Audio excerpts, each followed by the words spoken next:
Welcome to another episode of the podcast, SEC Sports Roundtable. I'm here. we're loving life over here in Nashville, Tennessee. I'm your host, Shane Bailey. Thank you guys so much for listening in. We've got a full group here. Drew's got his game day orange on. He's got good luck from last week, so he's decided to wear it again. So welcome, Drew Young. Thank you, Shane. We won a big one this week. Tough opponent. Nobody said we could do it, and the world was against us, and we did it. So we're excited in the Rocky Top land. Well, good. We're glad to see you're supporting your team. And wearing. Did you at least wash the jersey before tonight? I didn't play in it or anything. I did a podcast. I think I sweat too much. So no. This is got the same grime on it from last week. So it's good luck now, all right? So you're gonna keep wearing that every podcast till you lose? Well, it's gonna be a long time because we're gonna beat Kentucky, and then we're gonna win the Music City Bowl. So I mean, I guess I have to do it every podcast till when, I don't know, maybe Alabama next year. Yeah, well. We'll see what happens. You don't know what your ACC opponent will be in the Music City Bowl. Don't care. Jay Harris over there, welcome. Glad to be here. Thank you. Been a long time. Thanks for joining us. How have things been? Other than the loss last week, everything's been going well. Good. And Brett, thank you for joining us. Brett Young. I'm glad to be back. Good. Glad to have us. Well, that's a quick introduction there from everyone, so we're going to get right into things. Not a lot of news happening outside the SEC this week other than the BCS shakeup that went down Saturday, and I think it definitely deserves some talk in SEC Sports Roundtable talk just because it affects the SEC so much, and I have opinions about that, and Drew's definitely not wanting. He's tired of me hearing about how Arkansas's climbed to the top. No, I think it's got to be addressed. I think we need to carve out a big portion of this podcast for Tennessee Vandy, which was a big game last week, and two teams struggling to make a bowl game. Yeah, that definitely trumps the national championship picture right there. You got to know your audience, Shane. There are a lot of Big Orange supporters, and Franklin's got the Vandy world. They're not showing up for games, but they're listening to this podcast because they want to hear their SEC sports news. So I think we need to talk about that. But I'm pretty sure we talked about on the last podcast. I'll need to go back and listen. But I think we talked about how the BCS could shake up with, I don't know that any of us mentioned, what if the top three teams were SEC teams. But I can't. I mean, it's almost unfathomable that it happened. But just incredible set of circumstances to get that, and it all happened right in a row, kind of at the end with Oklahoma and Oregon going down within 20 minutes of each other. Yeah. It's it was a crazy. I mean, if anybody sat and watched those games, and it took everything I could do to stay up and watch those West Coast games. Two kids, and by 10:30, I'm ready for bed. Even though it is the weekend, I'm tired, but I made myself stay up and watch some of that. That was some incredible football, even if you're not a fan of the SEC. But it set the table for everything that Arkansas would want to have a shot. They can't get any higher than number 3 because Alabama beat them. So they're sitting there at number 3, followed by Alabama at 2, and LSU soundly supplanted themselves still at number 1. Well, it sets up a kind of a strange concept we wouldn't think of, where the second best SEC Western Division team has a direct road to the national championship game, and they're actually in a lot better position. Alabama, in my opinion, if they had what they wanted, they would want to take care of Auburn in their game and then just go ahead and have LSU win, and then Alabama's already in. I mean, they don't have to play a conference championship game, anything. If Arkansas beats LSU and Alabama all of a sudden is now they've got to.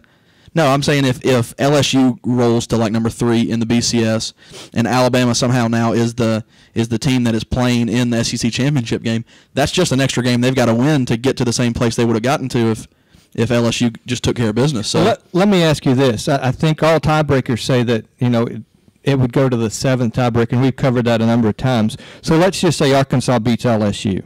Now, theoretically, they're not going to jump to number 1. I don't think they're not strong enough to jump Alabama and LSU. But do you not think they're strong enough to be number 2, and then they're in the catbird seat if LSU loses to Georgia? I mean, everybody's talking about Alabama being number 2, potentially going to play for the BCS championship game if LSU loses to Georgia.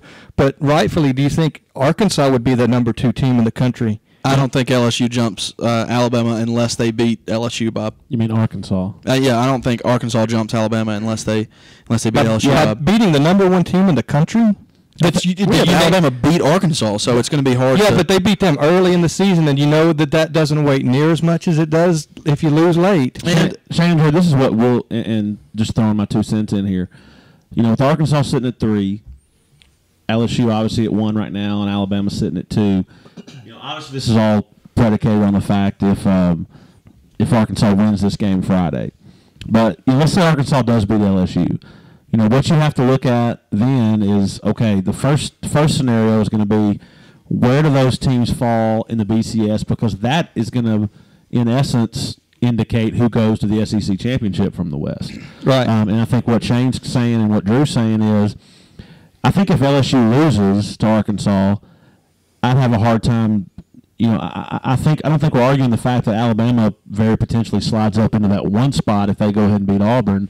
But then I think what Drew's saying, which yes, I would say would be crazy, but I don't think it's a given that LSU even falls to 3. Which, from an Arkansas point, yes, I'd be howling, thinking how ridiculous that is. But there's so many.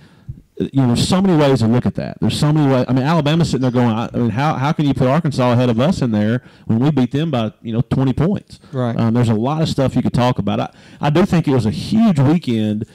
Jumping out of the SEC for a second, and the reason we're even talking about this, Oklahoma State loses to a 26-point underdog in Iowa State Friday night to fall from that 2 spot. That they, on the national scene, lost the most this weekend, in my opinion. Oklahoma State was in a situation where if they took care of business with Iowa State, if they did a good job handling the rest of their schedule, and the Big 12 this year does not have a championship game. Correct. They don't have 12 teams, but they have Oklahoma. Right. So if they would have beaten Oklahoma, Oklahoma might have the most to lose by Oklahoma State losing. Right. Of course, and then Oklahoma didn't help himself. They lose to Baylor, a 2-touchdown underdog, and but they were also going against RG3, and he's absolutely unbelievable. Do you think he not? I know we're not on the SEC doing this, but I love it. Do you think he's not now in the race again for the Heisman with that performance? Easily in the race. I don't think he's in the race. I think he should win it. I just think he's. But his name wasn't in the top 4 again. Before this week's performance. Early in the season there was that talk. He kind of dropped down a little bit, but now with that performance against Oklahoma, do you think he's supplanted himself towards the top again? To me, I've always thought the dumbest thing was the fact that it's gotten where in the last several years, like when a team loses, that's an automatic just drop the Heisman guy. I mean, bottom line, it was Andrew Luck's Heisman, right, for 6-8 weeks. Yep. Stanford gets beat, and then all of a sudden, I don't know how bad. I can't recall Andrew Luck's stats in the game against Oregon. I don't think he was 5 for 40 with 8 interceptions, and all of a sudden, he's just not even in that lead anymore. So, the Heisman's so fickle with, team loses, all right, who's the next guy that we can and now that was Oklahoma State's quarterback, the 28-year-old guy. Whedon. And now, his name is falling off from the Heisman. And it's a shame because I think he threw for nearly... Yeah, he didn't have a bad performance. Over 400 yards against Iowa State, and they still got beat. It wasn't a bad performance that he had, so... 400 yards, no. That's double what any Vanderbilt quarterback, I believe, has thrown as their season high, game high. Well, here's the problem. We're speculating all this. Who's going to move here? Who's going to move there? And we have to remember that there are so many components to the BCS that we really can't get a grasp of. Right now, Oklahoma State, you would think they lost the most. Well, they're still consensus number 2 in the computer rankings. So they didn't drop at all in the computer rankings. Take, for instance, Kansas State. They're number 11 in the BCS, and the computers have them ranked 5th. So it's just hard to tell. We kind of know what's going to happen as far as if Arkansas wins. if Arkansas beats LSU, what's going to happen in the Harris poll and the USA Today coaches poll. We think they'll probably move. Maybe they move past. We have no idea what they're going to do in those computer rankings, and that's why I think it's going to be hard for a team like Alabama to get past, in my opinion. I'm sorry. Sorry, Shane. I would think it would be the complete opposite, because you don't know what voters will do, but you can run scenarios to determine what the computer rankings would happen. What would happen? Now, I'm not smart enough to hit that code up and make that program run, but there's individuals out there that can say this is what the computers will say at the end of this if Arkansas wins or if LSU wins. Yeah, I'm going to hopefully have faith in the two voter polls, because they're watching this season. Hopefully, I mean, we've heard so many stories in the past where people are putting their ballots in, I remember, was it Spurrier a while back? He was, a lot of the coaches that vote in these polls were letting their SIDs or ADs or whoever it might be. But if you've watched this season and kind of coming full circle back to the SEC, if LSU wins Saturday, which personally I think they will, I mean, they're 2-touchdown favorite. I mean, it's just a joke to even talk about anybody. People can say they don't want to see a rematch. Those other three teams we just talked about, Oklahoma State and Oregon and Oklahoma, you can say Alabama didn't take care of business against LSU, but at the same time, those three teams right there didn't get anywhere close to taking care of business this weekend. So if Arkansas beats LSU, they deserve to play. Bottom line, the SEC rules college football this season. We just spent a lot of time talking about the top three teams in the nation right now reside in the SEC West. Has that ever happened before? Not in the BCS, for sure. Not three teams from the same conference. Guys, I'll just go ahead and tell you this. As long as Alabama beats Auburn, and as long as whoever is in the SEC championship game from the West beats Georgia, then we will have SEC versus SEC national championship. That's just, I don't think they're going to get past. I mean, that's just the only chance if Oklahoma State really blows out Oklahoma, and somehow they, Drew, do you think if Arkansas beats LSU, do you think they should pass Alabama even if Alabama beats Auburn, or no? No, I don't think. I think if LSU gets beat by Arkansas, then it's kind of just one of those things where LSU lost the latest. Here's the deal. I hope that there's the most controversy ever around this, and I hope it's a horrible national championship game and they finally get a playoff, because it's so stupid to argue about this. There's no positive. I mean, there's no guarantees. I mean, it's all guessing. It's all based on what a computer has somebody ranked and what, some Joe Paterno, votes on this. I mean, these guys don't know. I mean, they're not watching all these games, and you can't figure this out based off of computer ranking and what some system has. There's no reason we don't have, at worst, a 4-8 playoff. I'd like to go ahead and see 32.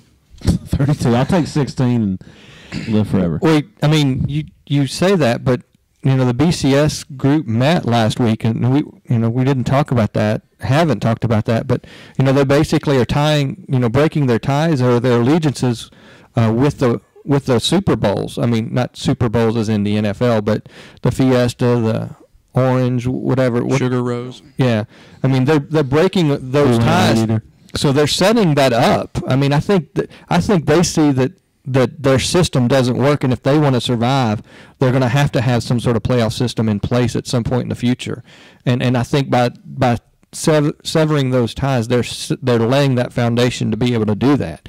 I think we're going to start to see that in the next 3 to 5 years. An article came out today from a spokesman. I don't know if it was the head guy of the BCS, but he made the comment that a couple different scenarios have gotten out there, and one of the ones that you're talking about, Shane, was he said the bottom line, they've kicked around every option that we as fans and on this podcast talk about have thrown out there. He's saying, trust him, that they're talking about every single option. They've discussed. I don't trust him. I'm not saying I do either, but the point would be made. Just hearing him say the word playoff, I've never heard that before. And they mentioned one of the things Shane's talking about. They mentioned basically continuing the BCS, but the only thing it does is give you the top two teams. The bowls will be free to take whoever after that. They also mentioned one of the things they've kicked around, on the other end of the spectrum, it is a playoff. How would it work? So at least they're talking about it. Yeah, but here's the problem is this is what they're saying. Everybody's up in arms about we hate the BCS and this is not working. And so the BCS goes, you know what, guys, you're right. We're going to go ahead and we'll scrap all the stuff that nobody cares. I mean, who cares that the BCS helps the Fiesta Bowl select their matchup? The only thing people care about with the BCS is how it determines the national championship. And that's the one thing they don't want to give up. Of course they don't. And I mean, it's pointless. I mean, that's the part that's broken, and they're saying we'll fix everything else that's really not broken, but the one piece that everybody thinks is broken, we'll still figure that out. My last comment on it, because I'm sure we ought to move on, is it still continues to be the only sport I know of, that's Division I college football, that you're basically just allowing. And I know you got to have a system to put teams into a playoff. I'm a playoff proponent, and I know you still have to figure out a way. How are we going to get those 8 or 16 or whatever teams it is in there? But it's still the only one where just 60-year-old guys up there voting and running computers determine who goes play. We laugh about it all the time. Imagine if the NFL season ended and we just sat there for a while, and then some guy came on TV and they just said, "Well, we voted Packers versus we'll go Bears. Packers and Bears, and you guys are out." So, I just think it's playoff time, or just go to hell time. But I like playoff time. I agree. And Shane, I agree with Brett. I think we should can we move on to something else, because I'm getting upset talking about this. It's just it's speculation, and you can't speculate it. You're not a speculator? I mean, I can. I give my opinion on what I think is going to happen, but then a team loses and it blows that up. So I'm okay to drop it, but let me ask you this one last question: if you had a vote and you were doing the polls, you were a coach in the NCAA Division I, and you had a vote in the coaches poll, and Arkansas beats LSU, how would you rank Arkansas, LSU, and Alabama in the polls? Alabama 1, Arkansas 2, LSU 3. You're crazy. I mean, I'm not gonna. So okay, Jay, what are your rankings? LSU, Alabama, Arkansas. Okay, even Arkansas if just beat LSU, and you're still going, it's too bad. I don't care what happens. Well, just don't play the game then. Okay, but that works for me. Mine is purely chronological. It's not who I think the best team is. I think you have to go with. Mine is a chronological. 3-way tie for first. Figure out a way to play it out where they're all eligible for the national championship. How about some hybrid field where all three teams are on there at the same time? Yes, you play cutthroat. Everybody's played cutthroat basketball. Even if Arkansas beats LSU, you've seen them play Tennessee. They obviously ended up beating them very badly, but Tennessee was in that game. They don't throw an interception. Western was in the game until the third quarter against LSU. I'm sorry. I may have said LSU, Arkansas. I mean, Vanderbilt is one play away from not only beating them, but more than likely blowing Arkansas out.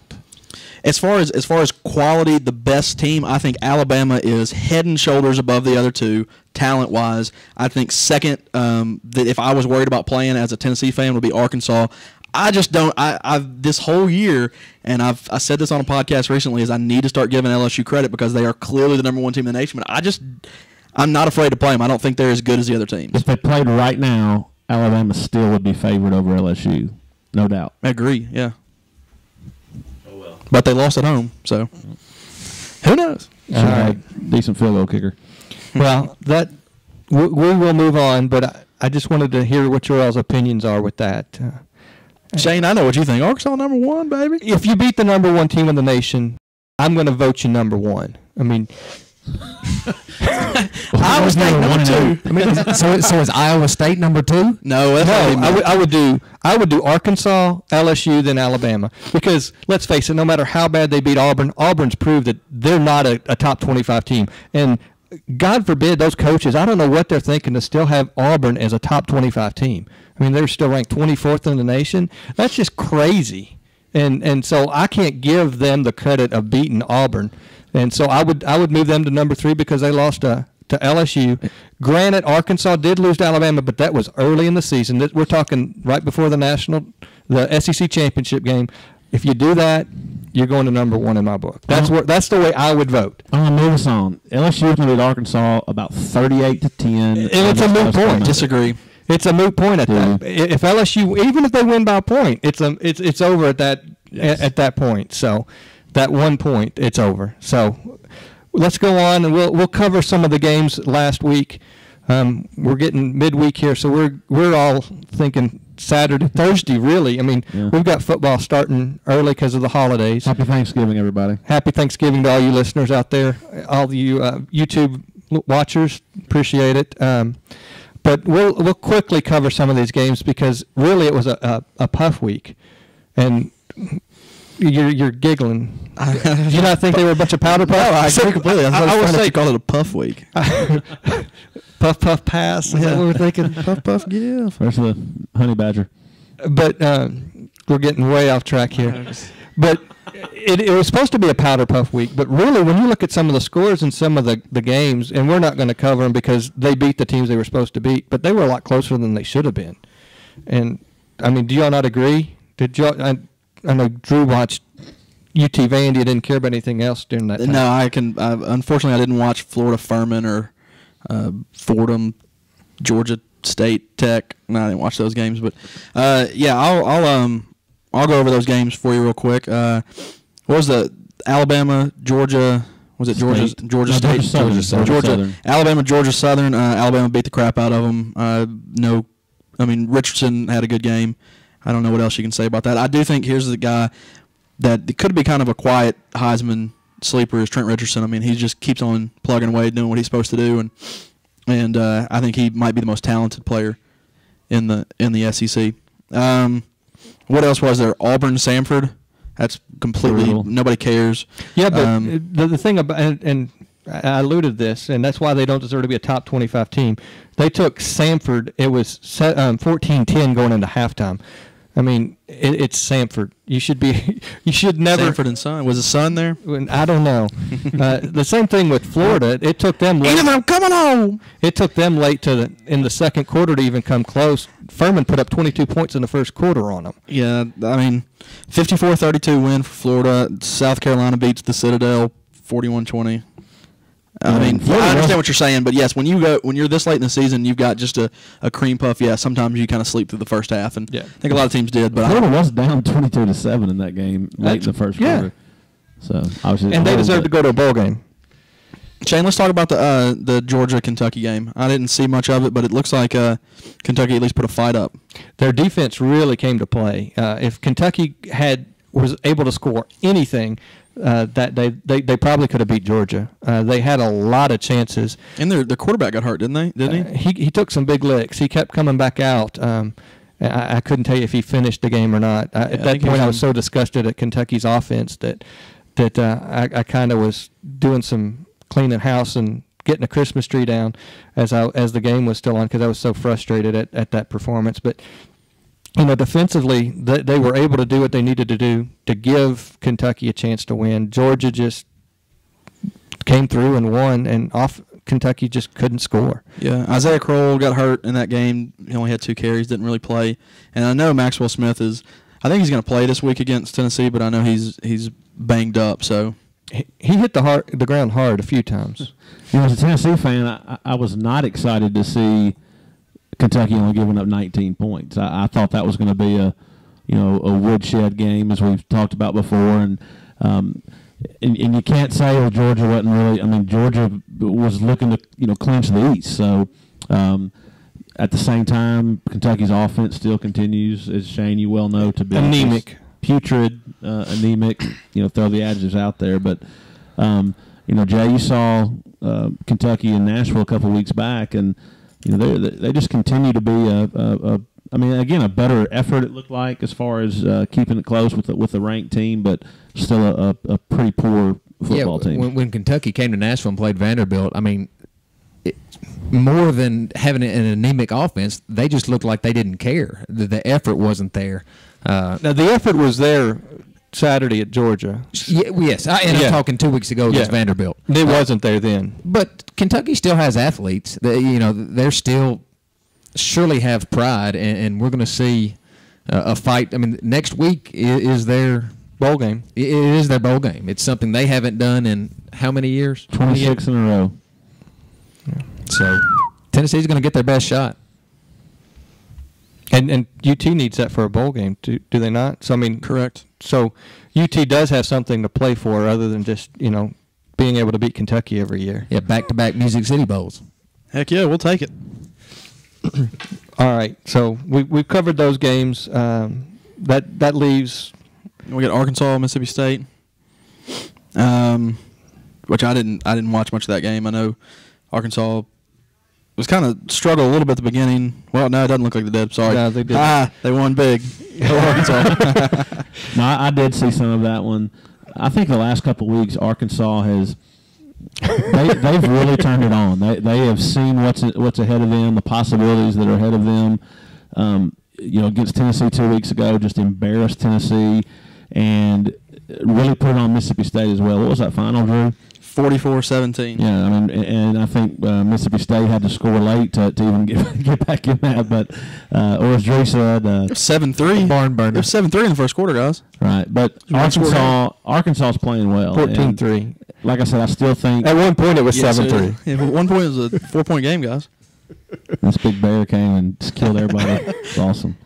No, I think Arkansas is playing well. I think they're going to have a tough time going down to LSU, but at the same time, Drew's shaking his head. Arkansas is going to win that game. Big builder in Petrino.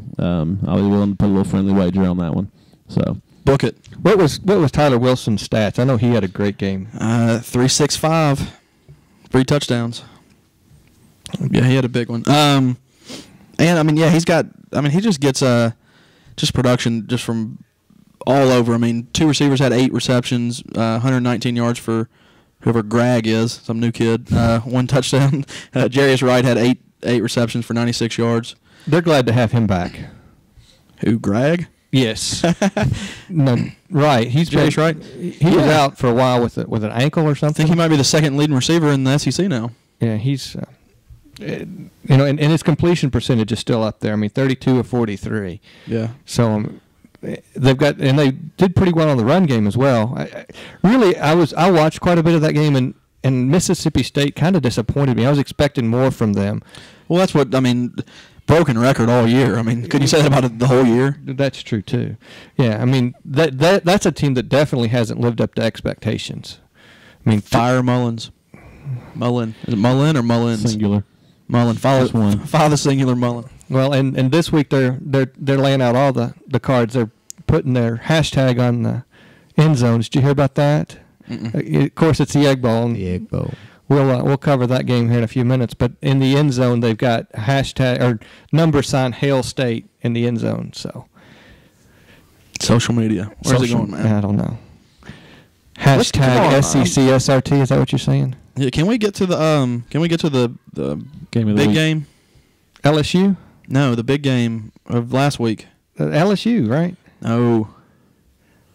All right, let's hit the LSU game real quick, and then you can have your time in the sun. Oh, did LSU play last week? They played Ole Miss. I thought we already talked about the cream puffs. Has any team?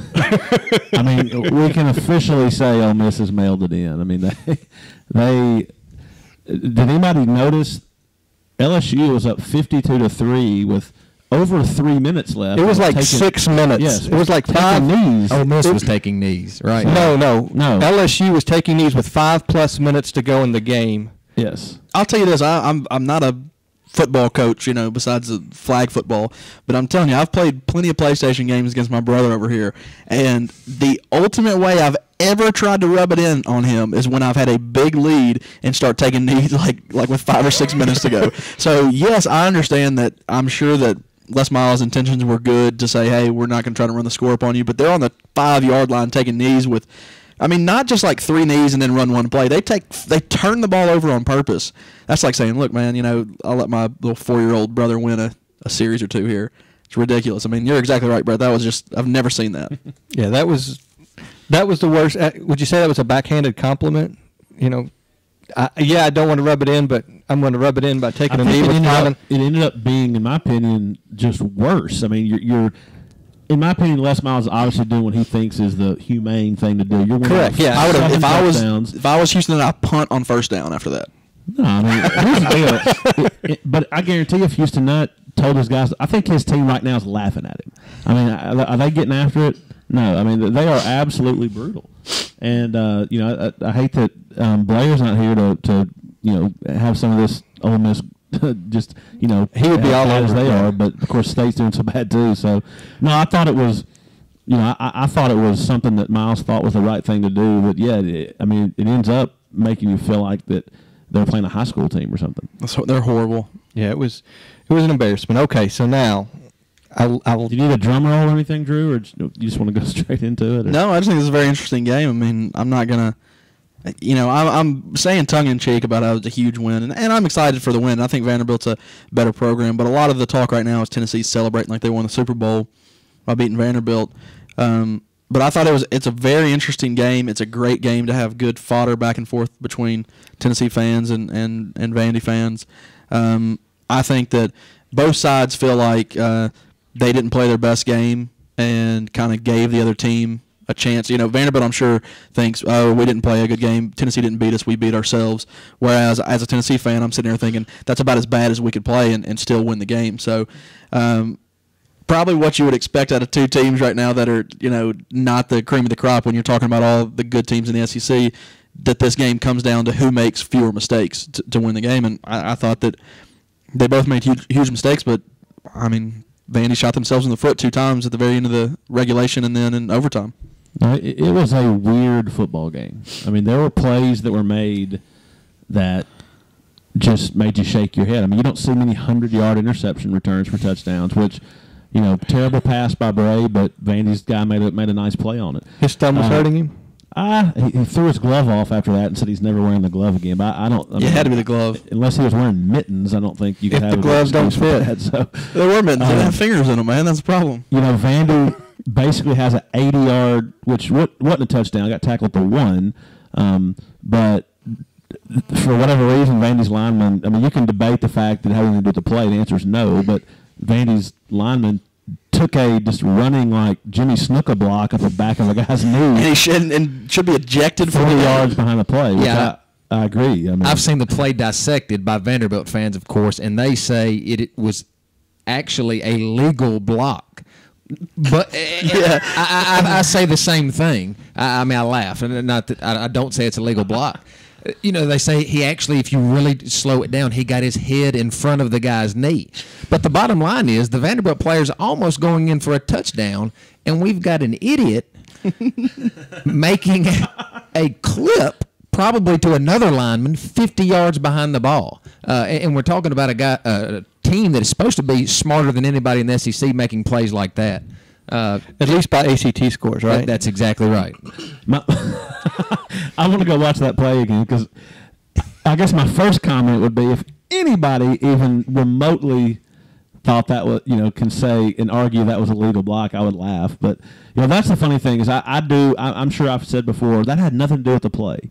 You know, why would they call that when it's on my team? But, I mean, you know, if Tennessee was running for a touchdown and one of Tennessee's guy just did a high school trip in the hallway of a guy running down the sidelines. I mean, yes, it was nothing to do with the play, but you got to call it. But another play that I think is worth mentioning is Tennessee's kicker, who, again, me and Drew talk about this a lot, Shane. Is this the same kicker? Because I didn't see a single snap of this game. I had more important games to watch. This is not the frat boy. Okay, that's what you missed. No, this is the number 1 rated kicker coming out of high school. Can't miss prospect that kicked it up his center's ass. So frat boy still on the couch drinking beer again. Yeah, he should have brought him out there. Was it a 20-yarder? Is that what it was? It was in the 25, 26-yard field goal. No, it was from the 4. It was from the 4 going to the 2. Yes.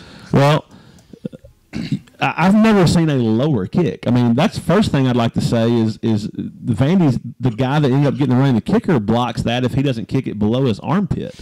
It literally almost decapitated the Vandy guy that blocked it, hit him right in the neck.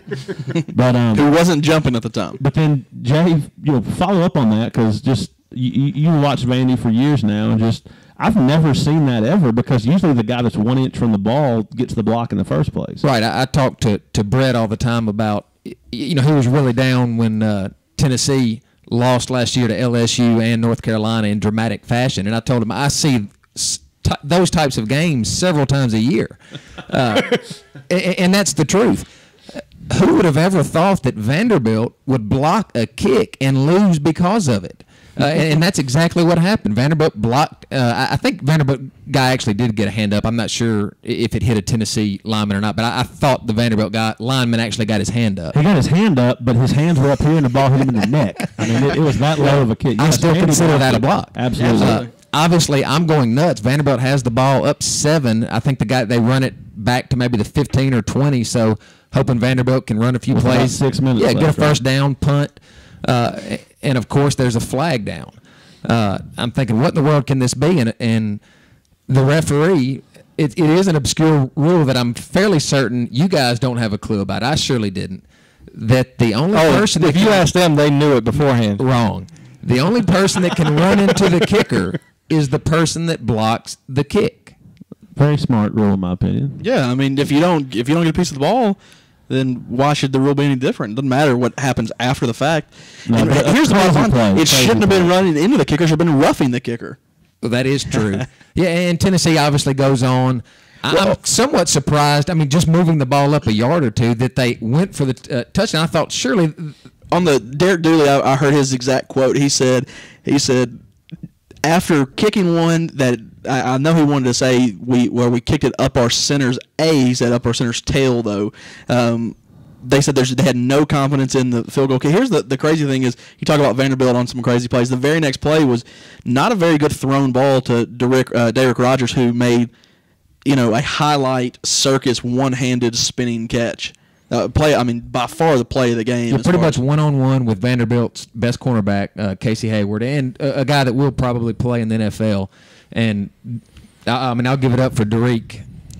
That is Derek. Rick. He's a beast. He probably. I don't know how many catches he had. I know he was well over 100 yards, and that was just a circus catch.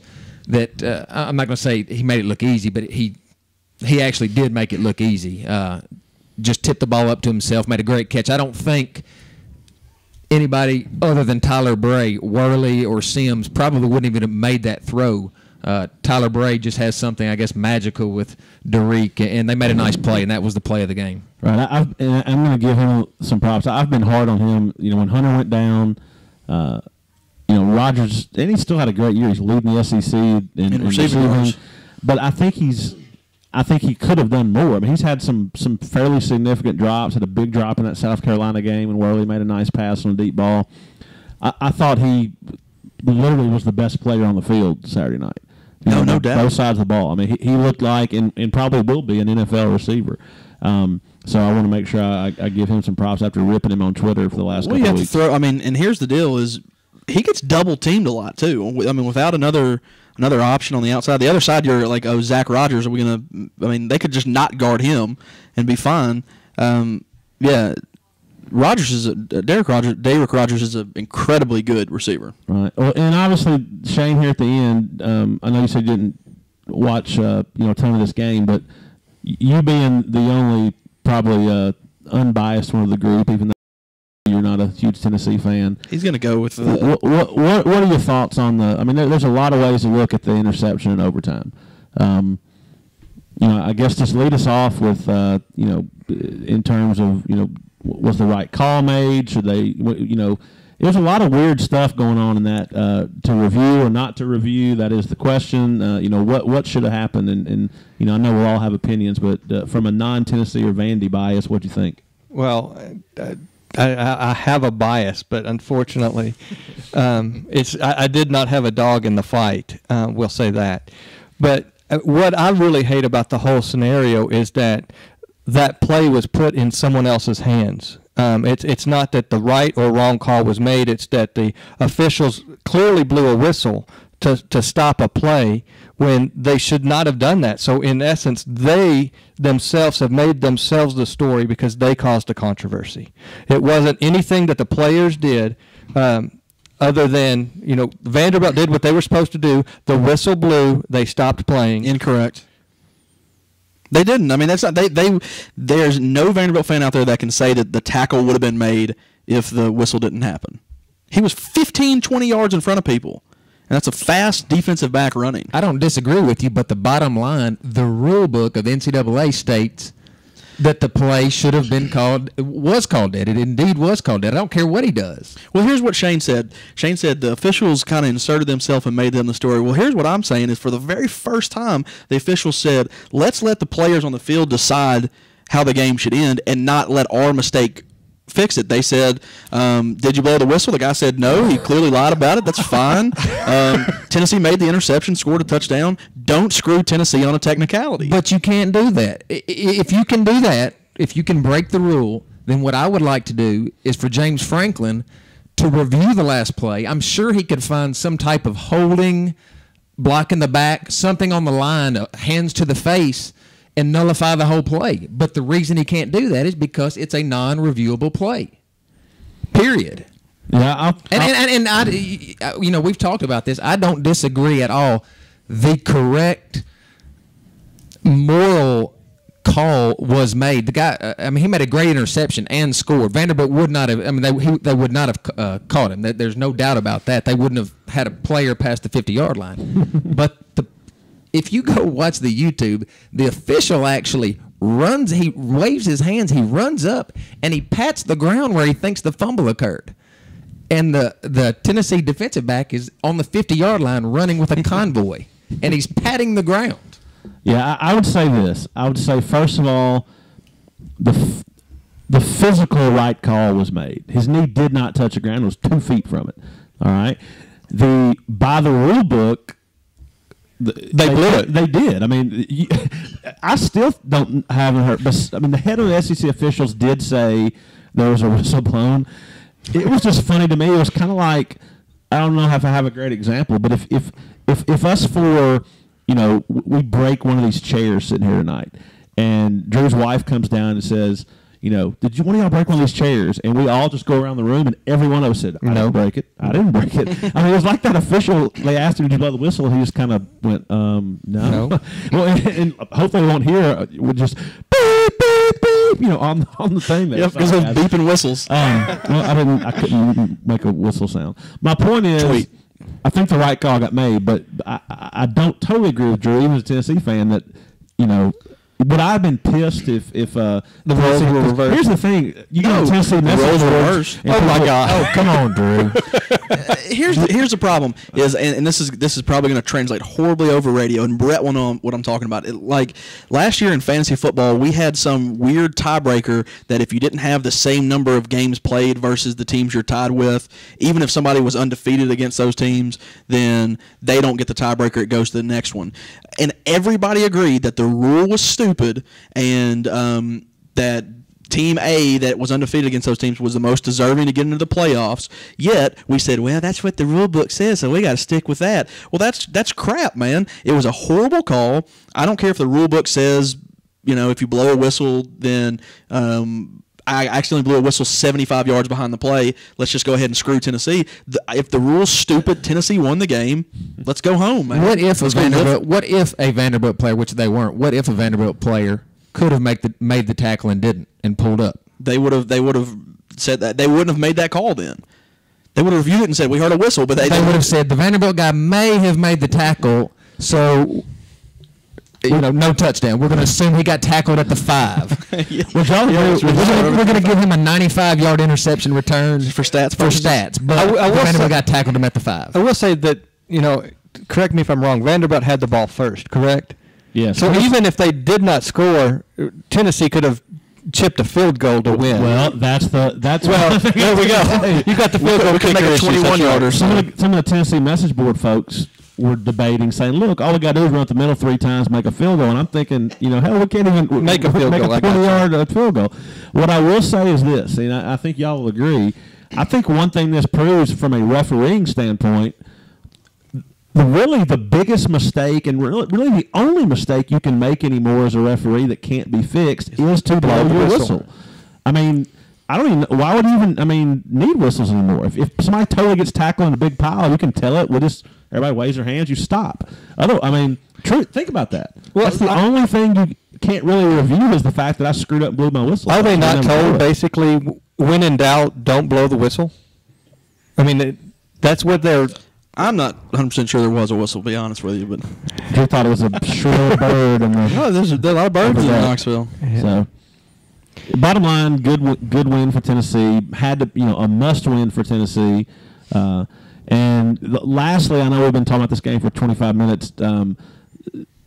My 2 cents, and some of you guys that are listening probably will know what we're talking about. There was a video came out of the Tennessee locker room that was talked about this week, where Coach Franklin of Vanderbilt was a little ticked that Tennessee was that excited. Made a couple comments about looks like they won the BCS championship. And my 2 cents would be this. I mean, to me, first of all, I'd be pissed as a Tennessee fan on why that ever got out of the locker room.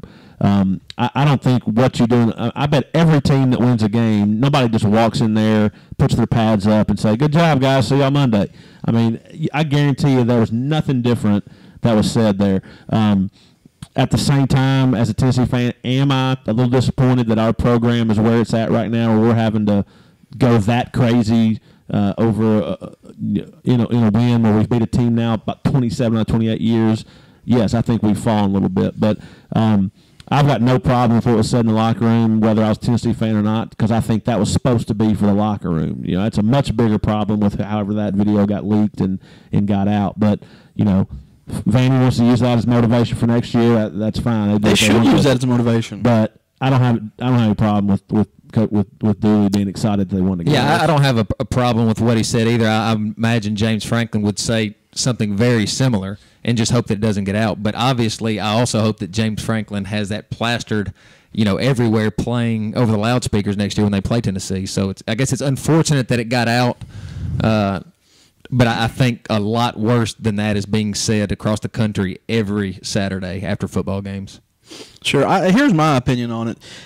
I was extremely excited about the win. I'm more excited that I do feel like the last 2 or 3 years, and especially last year with the way Tennessee lost to LSU and the way they lost to North Carolina, even though they really didn't lose either one of those games, in my opinion, I feel like I almost felt like they're cursed. I mean, the Tennessee program's cursed. Everything that bad could happen does happen. Leave it to Vanderbilt to end that curse. That's of anything to kind of your voodoo doll to end that. I'm glad that the only team that could really just have worse, the last couple of years is still Vanderbilt. So thank you, Commodores. Tennessee was not celebrating their win versus Vanderbilt as much as they were celebrating the breaking of the curse of the. I truly Former had sold his soul to the devil. Yes, Former definitely sold his soul to the devil in '98 to win the national championship, and we've been paying for it ever since with Lane Kiffin and Former just giving up trying to recruit and coach at the end of his tenure, and all those games and just everything bad that all the breaks didn't seem to go Tennessee's way. In this game in particular, what we've talked about is pretty much every break, getting a field goal blocked, but getting another chance at it. A guy having a wide open touchdown or play down to the one, and some dumb offensive lineman chop blocking, a guy 70 yards behind the play. Legal block, obviously. Yeah, a legal block to the guy's back of his knees. Their quarterback, who looked unbelievably good, Jordan Rogers, was very impressed by him. 3 interceptions? Throwing 3 interceptions and fumbling. I mean, you were saying that looked really good? No, I thought he could make some throws. He looked very good as far as making throws, but he also happened to throw 2 at the very end. 2 at UT. Well, I mean, those 2 throws weren't that bad. They were incredibly good jumps by Tennessee's superior athletes. But I will say this: those weren't your typical just I overthrew a receiver and the guy's just sitting back there and catches it in his stomach. I mean that. The first one was a horrible throw. I think the Austin Johnson. No, Austin Johnson. That was a bad throw. The other 2 were definitely catchable balls by Vanderbilt receivers, but the Tennessee DB just jumped it and made good picks. All right, let's go on. You guys have had your time. You're fun of the sun. Just watching this replay over and over again of that interception. Don't hear a whistle, although it is muted. So.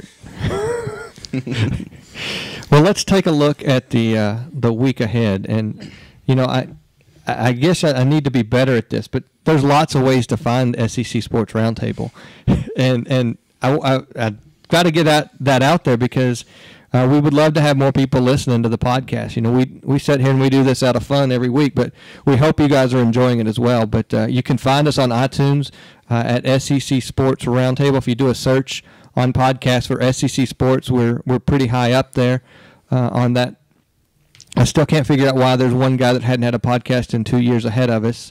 Crap. It's it's up to you listeners to make that change. Go out there, like that, subscribe to it, get us up there to the number one spot in the SEC Sports rankings on iTunes. We're also on Stitcher Radio. That's a great free app for Android and iPhone devices that you can stream and subscribe to the podcast. So anytime there's a new podcast out, it's automatically going to show up. You don't have to worry about it. Remember, all these podcasts are free. So if you found us on the website, which is SECSRT.com, and you want to find an easy way to know when a new podcast comes out, because we all have other things that go on, so we don't do this the same night every week. We try to get it close to that, but we don't always we're not always able to deliver that. By subscribing and getting it on Stitcher or iTunes, automatically every time we get a new podcast out there, it's just going to show up in your inbox basically. And it doesn't cost you anything to subscribe to these on iTunes or Stitcher. This is a free service that they provide. They're just taking some code from our website and are able to transfer that, so you can have the luxury of getting this for free. But go out there and find that, and also tell all your friends about us. We're on Twitter. SECSRT is our Twitter handle, as well as on Facebook at SEC Sports Roundtable. Those are two other great ways to follow us, and you'll know right then we try to put out when we have a new podcast as well on those medias as well. So lots of ways to find us and interact with us. Don't be afraid to interact with us on YouTube as well. Drew's out here looking for a sponsor. Bud Light Lime. Refreshing. Drink for a man. But we're also on YouTube. YouTube channel is SECSRT. So lots of ways to interact with us. Leave some comments. Twitter, direct messages on Twitter. We'll respond however you want to get back to us. But we're doing this the way we want to do it. We'd love to hear some comments from you guys to see what you guys think of what we're doing. But we're going to roll into the week's games. Brett, do you want to give any comments about you always seem to be off the weeks that you have a bad week. But when you have a good week, you always somehow end up making the guest spot on the co-host. So what I try to do is, Drew gives me a call usually on Saturday evenings or Sundays, and if I've had a good week picking games, I definitely want to make an effort to be here. But it's just been really coincidental that these last couple times when I've had bad weeks, I've had a lot of busy stuff going on Monday nights. And just to be honest, you came tonight for the tacos. I did. Shout out to Oscar's Tacos. Good steak tacos. Need to work a little bit on the beef ones. Wasn't impressed. Well, I guess you're not going to cover that you went 3-1. My apologies. I got flustered on the tacos there. They're good food, Oscars. Oh, very good. I don't know. I wasn't expecting the consistency of the tacos there. It seemed more barbecue-ish and. If it's not just the most normal thing, if it's not just perfectly round ground beef, ground chuck with like McCormick's taco seasoning, Brett doesn't like it. You could honestly. Here's my thing about bread is we could be here in a buffet line, and you've got just a wonderful sourdough bread. Right next to it you got your bunny bread, and then you've got a honey baked ham. Right next to that you've got Carl Budding's processed ham that's so thin, sliced so thin you can see through it, and then you've got your nice Havarti cheese, or you've got some Kraft singles, and then beside that you've got a wonderful deli mustard, or you got Plotchman's in the yellow tub. And you better damn well believe Brett's taking the bunny bread, Carl Budding's, Kraft, and Plotchman's over any kind of gourmet sandwich. Or if he's got he could go to Fleming's Steakhouse and have a wonderful steak, and he'll put some just ketchup on it or something. That's totally not true. The last part, sorry. On that, but everything but the ketchup. No, I mean, again, Oscars, I'm not dissing. I thought your steak tacos were great, but Drew delved into some craziness there. But I would rather have Taco Bell tacos after now having both. So, but I'll defend I do not like bunny bread. I do prefer wheat bread. But no, I don't need to. Drew's one of those guys that wants to go have like a ham sandwich somewhere like Dimples for like $9 when I just assume go home and make one for about 20 cents. It tastes better. Or when your wife, had us over for his son's birthday, and she was making homemade grilled paninis, and Brett just bypassed that and said, "I'll take a Roman meal Carl Buddingham sandwich." Either that, I can move to Italy and start eating these crazy sandwiches you're talking about, or I can just enjoy my American sandwiches with American mustard and American cheese. So, Shane, I went 3-1 this week. I did eat a bunny bread sandwich over whatever a panini is, and I think I picked a game back up on you from our picks where you had cut about a 6 or 7 game lead to 1 here in the last couple of weeks. So big 3-1 week for me. I don't know if you have it in front of you there, but I think me and Drew went 3-1, and the rest of the field was either 2-2 or 1-3 this week. Yeah, most of us were 2-2, other than you guys 3-1. I think there was maybe 1-3 out there. I might be close to 500 now. It's probably Trent, if I had to guess who the 1-3 was. Drew, that would get you to above 500 again. Got that right. So you ready to dive into these games, Shane? Let's get at it. All right, first one we're going to go through. I'm trying to think of the least consequence. These are all good rivalry games. So I'll start with Tennessee, Kentucky, since we just talked about Tennessee. Tennessee traveling to Kentucky. Tennessee is an 8-point favorite in that game. I'll kick us off. I think that this is a game that Tennessee is going to roll in. Tyler Bray's back. I don't think he's 100% yet, but he's definitely getting there, and I think Tennessee knows they need to take care of business. And there's one thing they do at Tennessee, and that's kick out of Vanderbilt and Kentucky. So I'm going Tennessee in that one easily. Shaner? It's never a blowout against Kentucky. We had a 6 overtime loss to you guys 4 or 5 years ago. I wouldn't say never. 2 years ago at Commonwealth, it was pretty close. The streak is over. We're going to keep you guys from going to a bowl game this year. I'm going to be there wearing the blue and white, going to Commonwealth to support the Cats. So since I'm going to be there, I'm going to have to pull for them and say that they're going to pull the upset. You may take off next? Yeah, clockwise. Brett, why don't you finish it up? I'll give my pick since I don't have an interest in the game. Shane's going to be mad at me here. I'm going to tell you what. Appreciate that, Brett. It's clockwise, Jay. I totally messed up what you said. I was going to let you finish up the actual thing. Since you're a little more emotionally involved in that game. Jay, go ahead. I'm going to make my brother-in-law and his brother happy here. I'm going to go with the Vols. Getting Tyler Bray back is a boost. They're the better team. They need it for a bowl win. Tennessee wins. Thank you, Jay. Tennessee wins the Favorite game. Vandy fan. All right, but Kentucky covers this spread. I don't think Tennessee couldn't blow MTSU out. They're not going to blow out Kentucky. I'll tell you what you're doing. You're going to take the same picks as Shane and try to keep that lead. Let me go first. That's unbelievable. Look what I'd already written down before Shane went. We can go back to the video. I'm fairly sure you wrote KY when I saw it. I'll tell you what I'll do. I'll put it on my sheet for our pigskin pick for the week, too, so you'll know I'm not just doing one. All right, go ahead and tell us why you think Tennessee can't beat a subpar Kentucky Tennessee team. Can beat Kentucky, and Tennessee will beat Kentucky. All right, Tennessee is not gonna. They're not gonna beat Kentucky by more than 8 points. This is a 24-20 game, 17-14 game. You're shaking your head again. I love it. I hope the YouTube listeners can see just everything I've said tonight. You basically just wanted to throw up on or laugh at. Why do you think Tennessee's gonna? What have they done all year that makes you think they're about to go dominate Kentucky?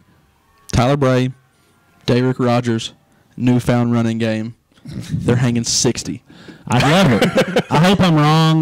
Moving on to the next game, I'm taking Kentucky to cover the spread. Still want to say go Vols. All right, next game up, we'll let Shane kick us off here. It's the Ag Bowl. We've got Mississippi State playing Ole Miss. That game is at Mississippi State. Mississippi State is a 17.5-point favorite over the just hapless Rebels. Hail State. That's all you got to say. I mean, Hashtag Hail State. Mississippi has definitely melded in. We've already talked about how bad they played against LSU. I think Mississippi State needs this win for a bowl game. I think they need this for their 6th win. So they're going to try to come out and really show, this is that interstate rivalry, and they've got new unis just for the Egg Bowl. They're going to come out, and they've got a lot to prove. So I definitely see them. I would just pick a 3-touchdown point favorite there if I had to throw a number out there. I'm going to continue cheating and take the same thing that Shane took there. I think it's a too low of a number. I think Mississippi State wins this big. I think Ole Miss has absolutely given up. if there is a game they're going to have some pride in and make an effort, you would think that this is it. But at the same time, I think Mississippi State's better, even though they haven't played as well this year as I think they can. I think they win big. Jay? Mississippi State takes the knee with 12 minutes left in the second quarter. Mississippi State. Guys, hotty toddy, gosh almighty, who in the hell are we?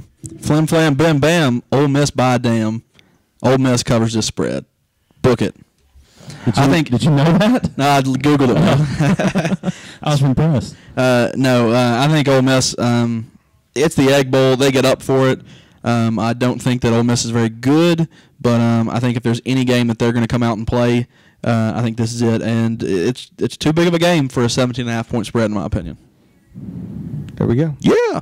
All right. Next game, Brett, you lead us off. We've got the Seminoles of Florida State playing the Florida Gators. Florida State is a 2-point favorite.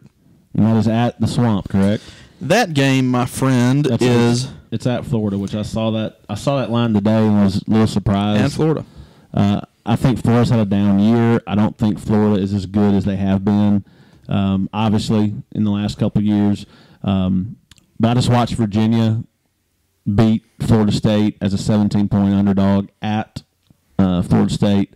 Time for Florida to wake up and play a little bit. I think they beat Florida State 10, 12 points this game. I'm taking Florida to win the game outright and obviously cover that spread. Jay Harris? And people were talking about Florida State contending for the national championship and knowing how bad Florida is by Florida standards. I'm going to go with the Seminoles. I'm going to go with the Florida State Seminoles. I think the Tomahawk Chop beats the Gator Chomp. I don't know why. I picked Florida every game this year. I'm tired of it. I hate them. They're my least favorite team in the SEC, and I don't think they get the win over Florida State. Shaner? I'm going to agree. I'm going to take Florida State as well. It's opposite approach of Brett. I think that Find ways to make up points. There we go. I've watched Florida play quite a bit this year. Last week's performance, I alluded to how bad they played really to win what they won. Florida State still has a lot to show. I mean, at one time they were in the talk to compete for the national championship if some things went their way. It didn't. Clemson's going to take that division, that part of the ACC. So they don't have the championship to play for in the ACC, but they still have the opportunity to play for something besides the Music City Bowl, and that's what they're looking for. So I'm going to take Florida State. All right, next game we got on the docket here. Jay, you're going to kick us off. Your Vanderbilt Commodores looking to go to a bowl for the second time in, 28 years? Yeah. Against Wake Forest. At Wake Forest, 1.5-point underdogs. Jay, break it down. For the second time in 28 years, Vanderbilt actually has a reason to play all the games on its schedule. It's obviously 12 now. It used to be 11. But James Franklin has kept the attention of his team the entire year. They've let 2 to 3 games just slip out of their hands. I think he's got them fired up. Wake has already secured a bowl bid, or they're bowl eligible, so I think Vanderbilt wins this one. I think just what I think is going to happen, I think that Vanderbilt's luck, they find a way to lose this game against Wake Forest. But just to show you the magnanimous guy that I am, I want Vanderbilt to win. I like James Franklin. I hope he gets the program turned around. I hope they win every game except for the game against Tennessee next year. And that includes this game against Wake Forest. I'm going to pick Vandy. Jordan Rogers is a very good quarterback. Is he a sophomore, Jay? He is a redshirt junior. Redshirt junior. So he's got one more year next year. Yes. I think he's good.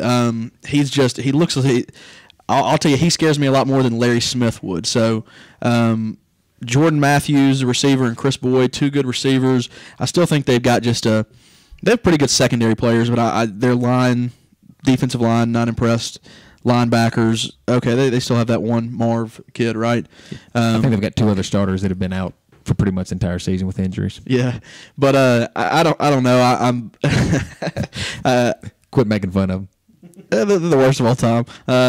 Zach Stacy's a pretty good running back. No, I think this is a improved Vanderbilt team.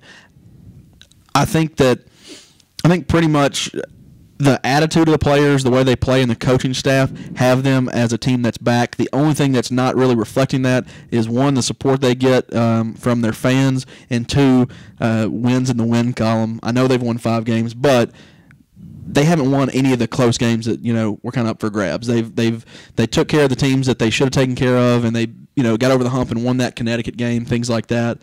But they haven't had that breakout game, and Wake Forest would be one of them.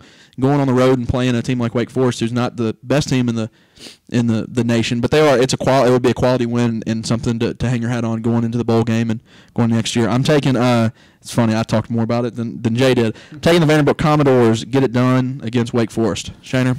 There's lots of reasons I would think Wake Forest is a possible pick for me, but I'm going to go on record and say right now I'm going to take Vanderbilt because they have more to play for. But if you look at Wake Forest, at one time they were a top 25 team this season. They've stumbled a little bit along the way. You mentioned they're bowl eligible, but there are 4 teams in the ACC right now at 6 and 5.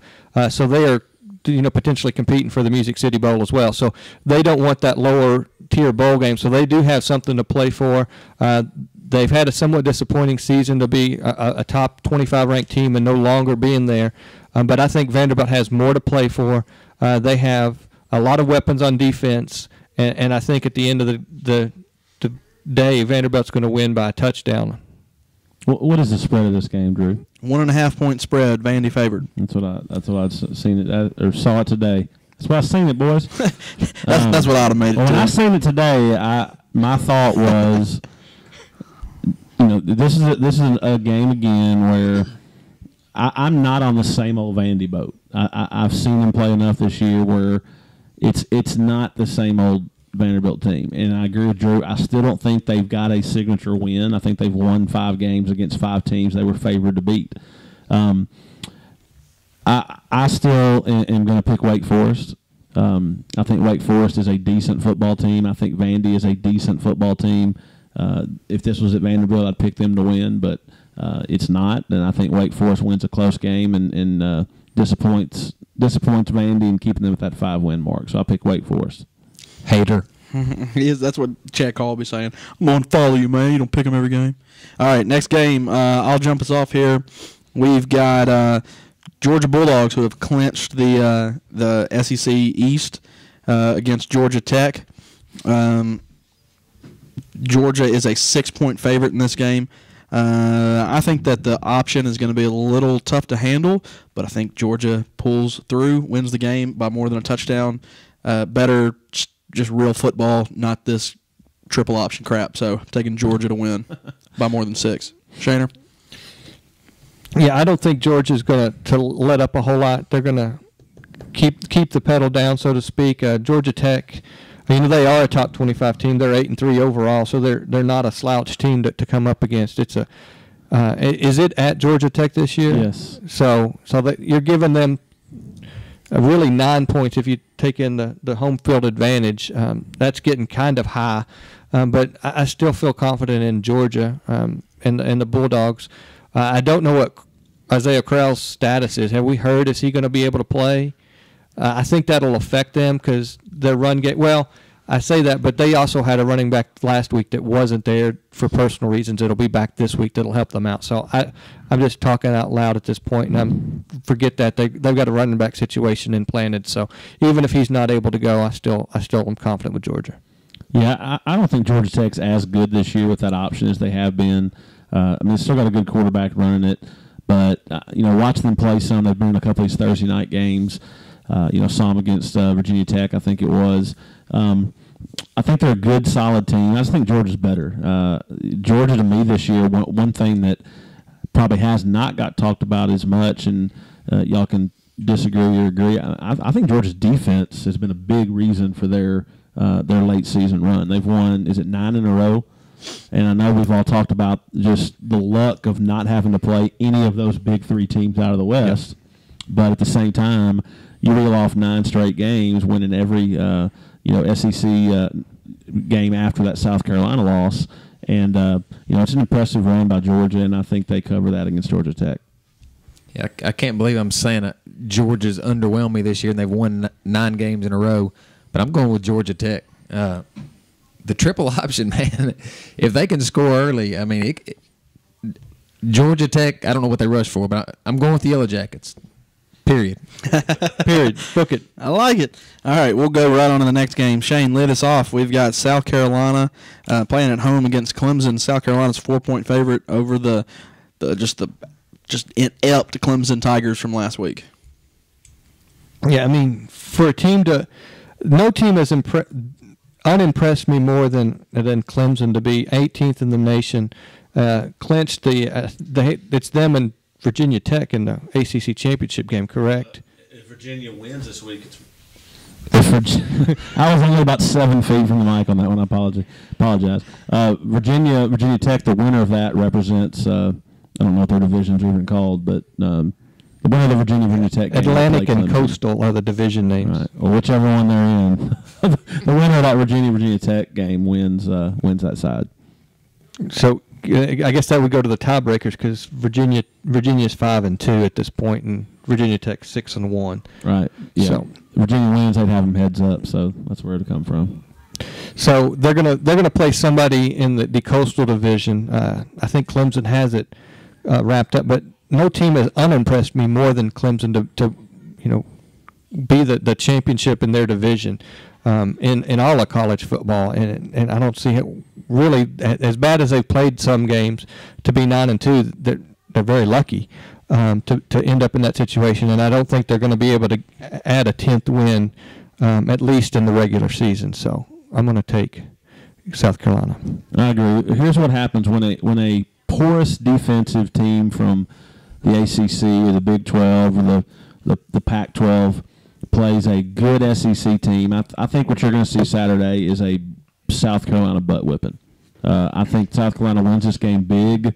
I don't think Clemson can stop a good high school offense. Yes, their offense is pretty good, but South Carolina's defense is still a good defense. That's their strongest suit. I think Clemson will have a hard time moving the ball on them. They'll score some, but I'm telling you, I think South Carolina's offense will have their best day they've had in a while. So I take South Carolina to cover that spread easily.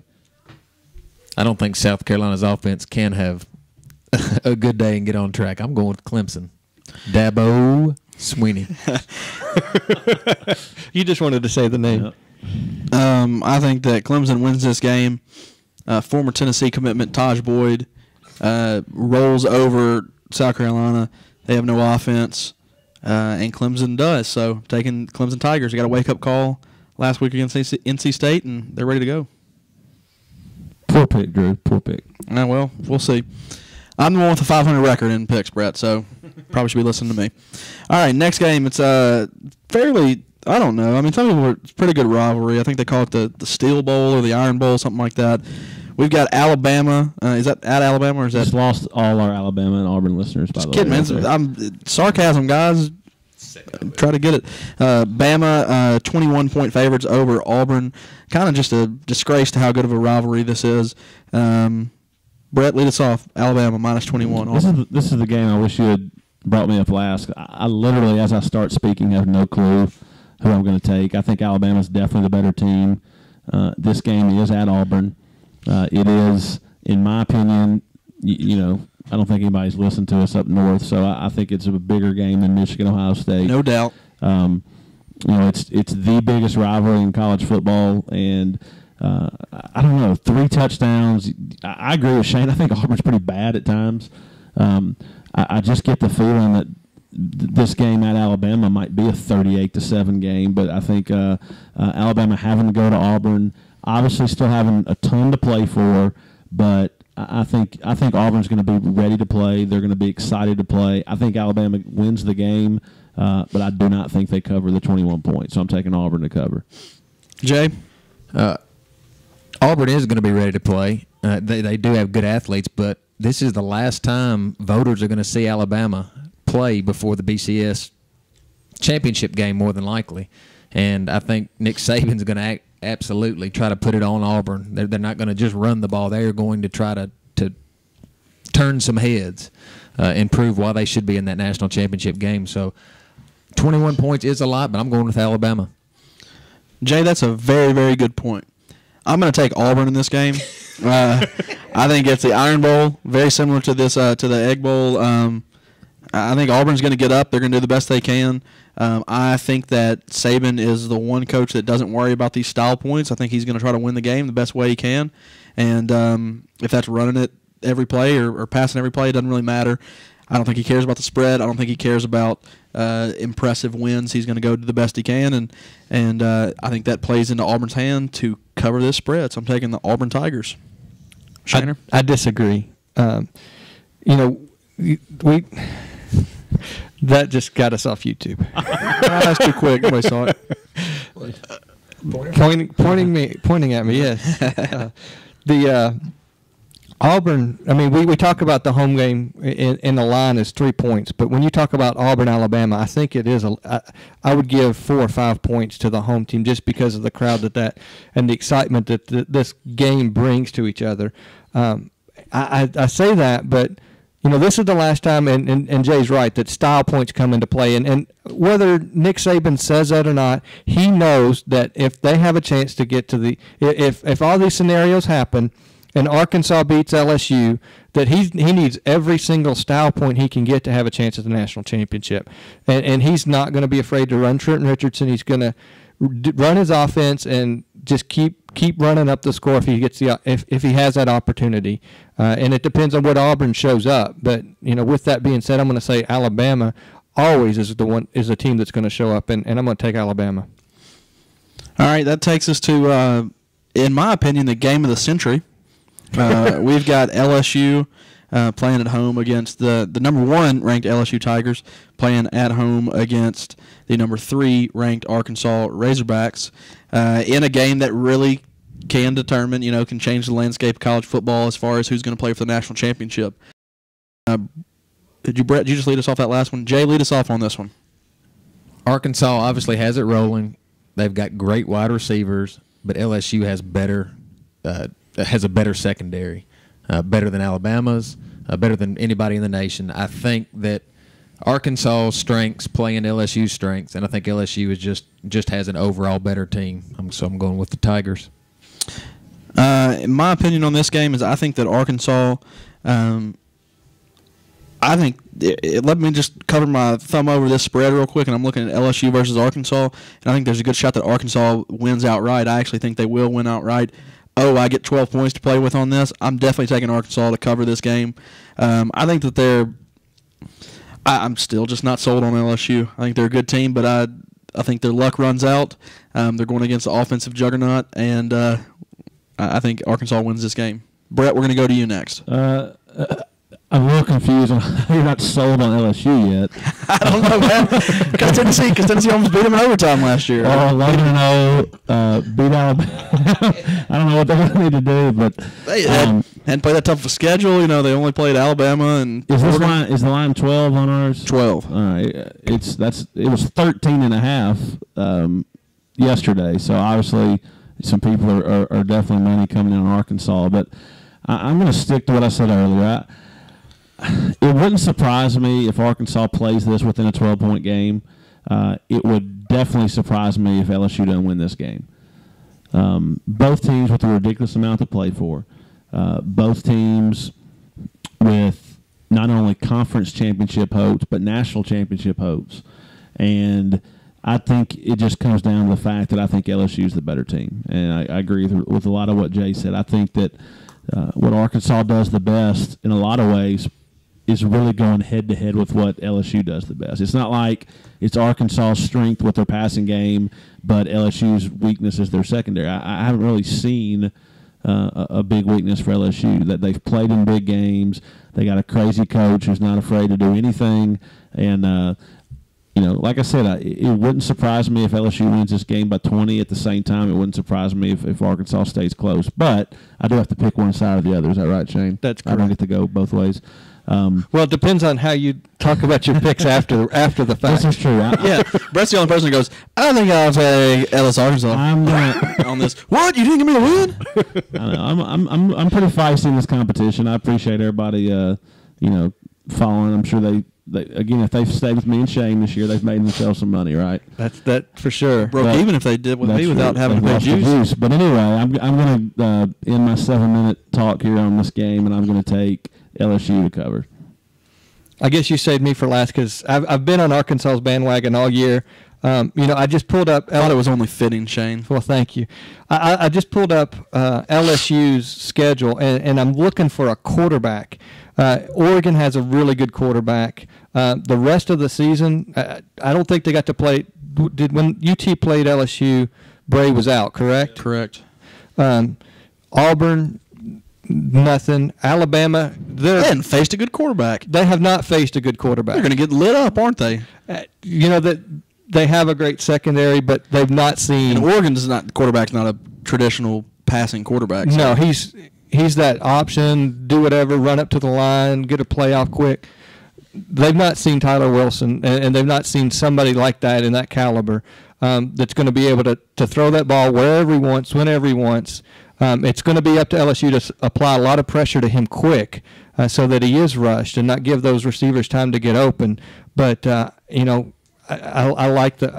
like you. I like the 12 too. I mean, even if I'm wrong, they've got 12 points to play with. Heck yeah. I'm going to have to take Arkansas. That's a Friday game, correct? It is. Very much Is that like 2:30 or? You got it. All right. I'm going to say there's 40,000 LSU fans drunk right now.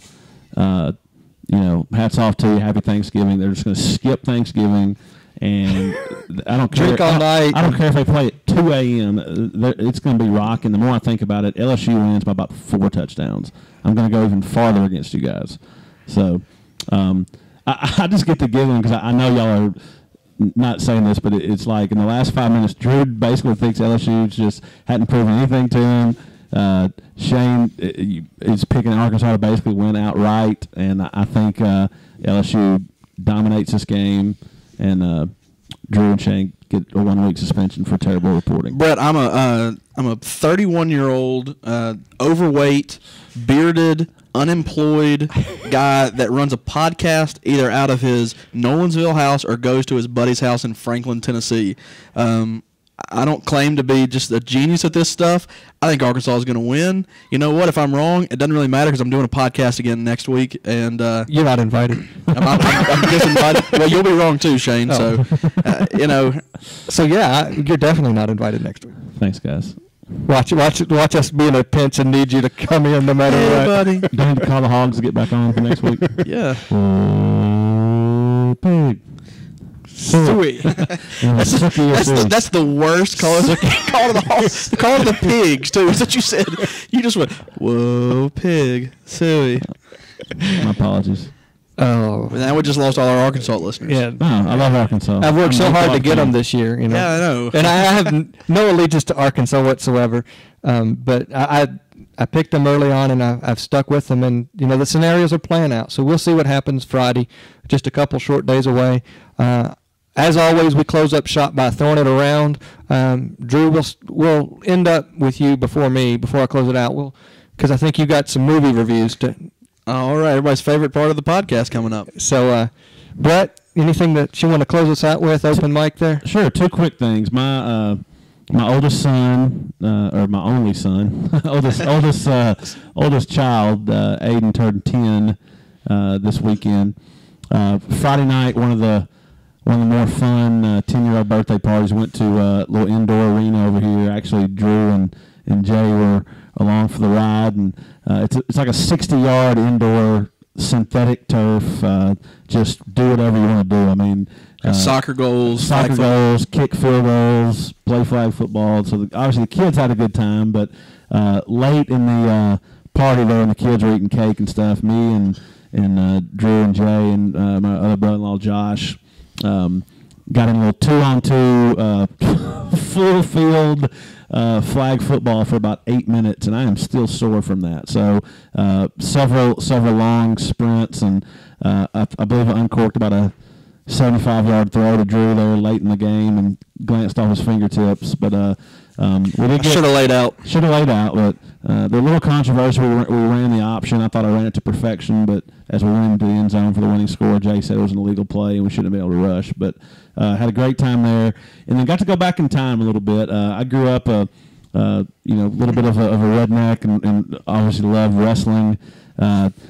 Ordered Survivor Series for Sunday. My son, my wife's really fired up, but I've gotten my son and 7-year-old daughter into the WWE here lately, and had 7 kids between the ages of, I think, 5 and 10, and myself watching a 3-hour, $45 pay-per-view wrestling. And shout out to The Rock for coming back after 7 years. And Dwayne Johnson made an appearance? Dwayne Johnson made an appearance, looked jacked up. And did he have on his wings from the Tooth Fairy? He did not, but he was whipping butt and taking names. And boots to asses, right? That's the phrase now. But had a good time with that, and I guess hats off to all the fake wrestling watchers out there. But it was fun times. Jay, as always, we do an open mic, so whatever you want to talk about. Sure, I really don't have anything profound, Shane. I think I can definitely guess your answer to this question, but I want to throw something out to my 2 Tennessee Vol fans here, since they have been both privately, publicly, and whatever other way been ripping James Franklin.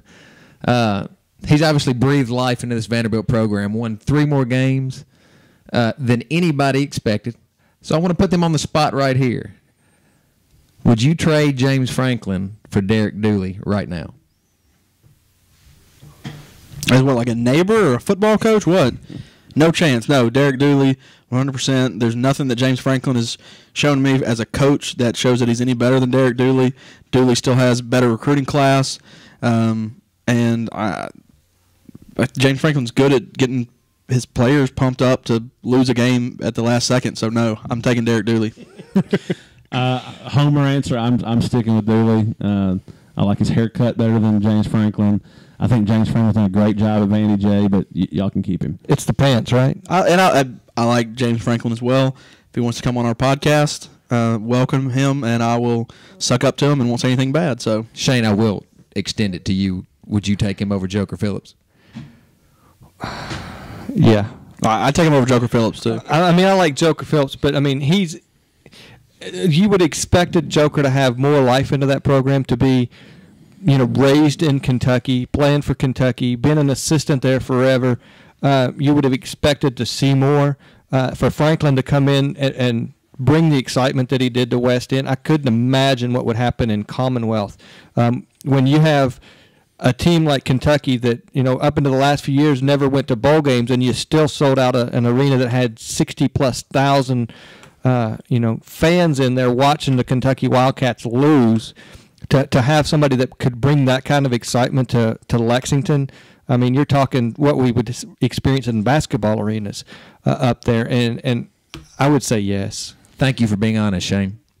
Yeah, because man, dishonest. And it's not a jab against Joker Phillips. I think he's doing a good job up in Kentucky, but Franklin's just done an amazing job with what he's been given here at Vanderbilt. We're going to see that. Franklin will probably be the coach at Kentucky here in a year or so. That's true. We'll welcome him with open arms. Drew, movie review? I did go to a movie. I'm going to start off with a pet peeve first. Unfortunately, I was going to see the 350 movie today. Going to go see Tower Heist, which I'm not super excited about. Kind of is what it is, comedy. No Muppets or Happy Feet 2 or anything like that? I'm not 4, so no, I didn't go see Muppets or Happy Feet. So those are all on my agenda for the holiday season. Of course they are, because you've Arthur got kids. Christmas. I mean, who wants to see a real movie these days? I'm an adult. I watch adult movies. But it's a 350 movie, and Tennessee in basketball. We didn't really talk about basketball. They played a double overtime game. Should have been a triple overtime. The shot should have gone in. Double overtime game today against Memphis in the Maui Classic.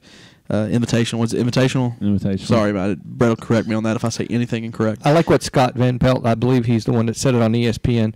They go all the way to to Hawaii to play when they could have played in Shelbyville, and he knew Shelbyville in Tennessee. So big shout out to SVP. Did he say Shelbyville or did he say Shelbyville? He said Shelbyville, but I had to take it from here. But to know that Shelbyville's in Tennessee and it's some little town down there, I big props to him for that. But anyway, sorry to interject there. No problem. But of course, the game didn't end till about 3:30, and by the time I got ready to go, I mean, it was 10 minutes till the movie started, and I'm a 30-minute drive from the movie theater. So, of course, I'm driving a million miles per hour in the rain and trying to get there as fast as I can.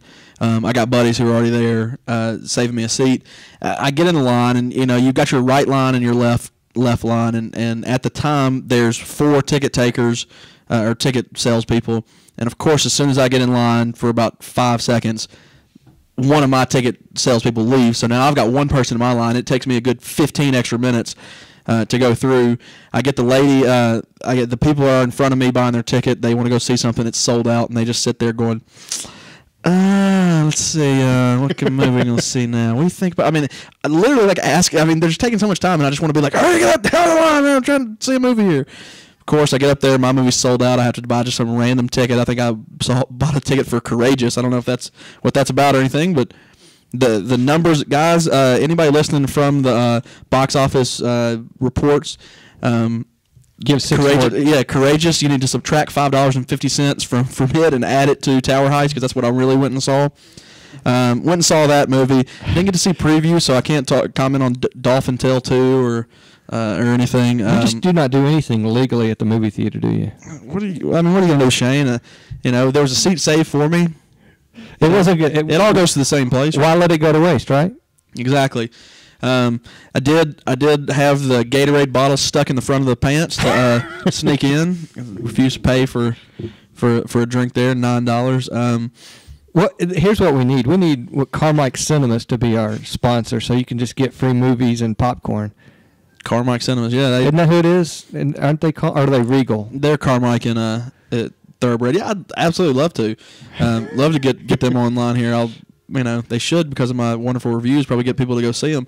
Tower Heist, I'm going to give it a 1 thumb up. I mean, it was what it was. It's nothing supposed to be special. It's a comedy. Ben Stiller had his funny moments. Eddie Murphy did Eddie Murphy things a little bit better. Wasn't too impressed with him. He really wasn't in the movie that much. No spoiler alerts, but it's just one of those things. It's a comedy. I thought it was okay. Could have been better. It's one of those things. What I don't get a lot of times is I feel like they get to the end of a movie and they're over budget and they don't. They're like, oh, this movie is an hour and 40 minutes already. We just got to end it. And just huge things that I think they need to take 15 minutes to go ahead and resolve the final couple scenes, and they just end it. And I'm surprised when the credits roll. So it was a fine movie. I'm ready for Movie Day 2011. Hollywood needs to do a better job. Right now, there are no movies I really want to go see right now, and that was including Tower Heist. But if I'm going to go see a triple feature or, at worst case, a double feature coming up around the holidays, we got to have some good movies come out. Yeah. I've already told you about the movies that are on my schedule, so I've got plenty of movies this season to go see. Let me ask you this: I mean, I know you watch those because you have kids, but would you rather go see a Muppet movie as opposed to like a regular movie? No, if I had my druthers, but I will say that why don't you make your wife take the kids to the movie? But then I wouldn't get to go see a movie.